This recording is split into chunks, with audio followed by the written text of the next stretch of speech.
Waalaikumsalam warahmatullahi wabarakatuh. Sebelum memulai pelajaran hari ini, marilah kita berdoa terlebih dahulu. Berdoa di dalam hati, mulai.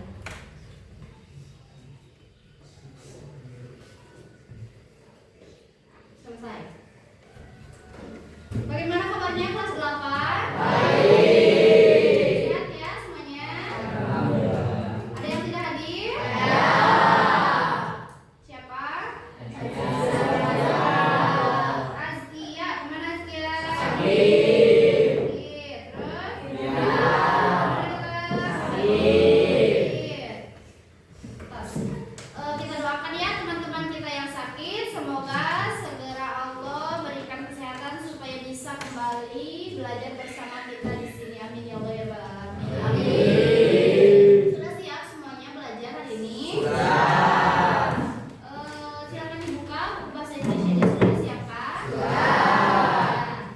Sesuai dengan materi, melanjutkan materi yang telah kita bahas di minggu kemarin. Minggu kemarin kita belajar tentang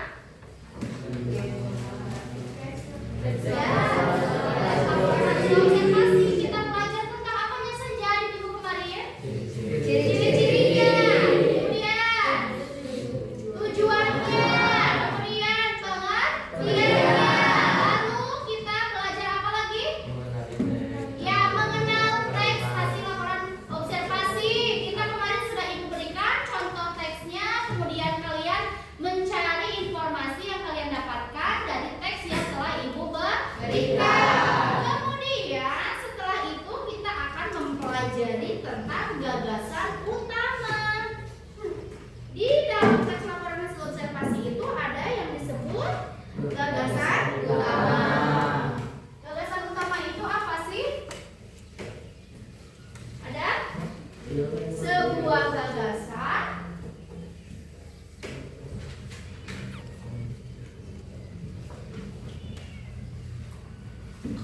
utama yaitu suatu gagasan yang menjadi dasar pengembangan sebuah paragraf.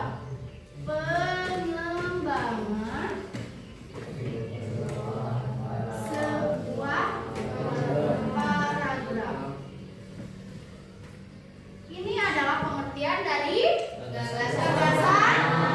Harus tahu ya, gagasan utama yaitu suatu gagasan yang menjadi dasar pengembangan dari sebuah paragraf. Lalu ada ciri-cirinya, bisa disebut gagasan utama karena ada ciri-cirinya. Agar kita tahu ciri-cirinya, ya gagasan utama ini apa sih? Kita harus tahu ciri-cirinya. Ciri-ciri yang pertama, mengandung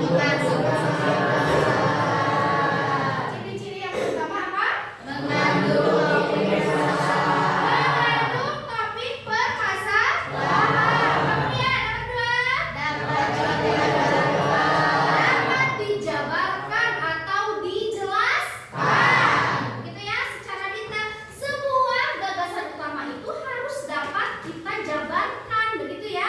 Lalu yang nomor tiganya, dapat berdiri sendiri dapat berdiri sendiri karena merupakan sebuah kalimat yang lengkap. Lalu berdiri dan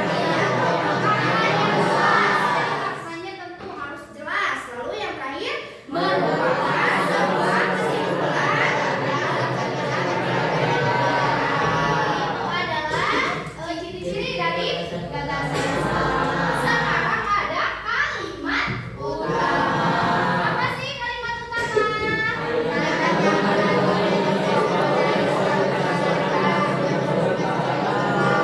Berstruktur lengkap dan memuat informasi dari keseluruhan paragraf.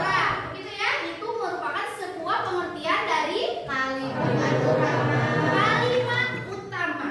Setelah kita tahu gagasan utama dan ciri-cirinya, kemudian pengertian kalimat utama, kita juga harus mengenal topik dan gagasan utama dalam teks laporan hasil observasi.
ibu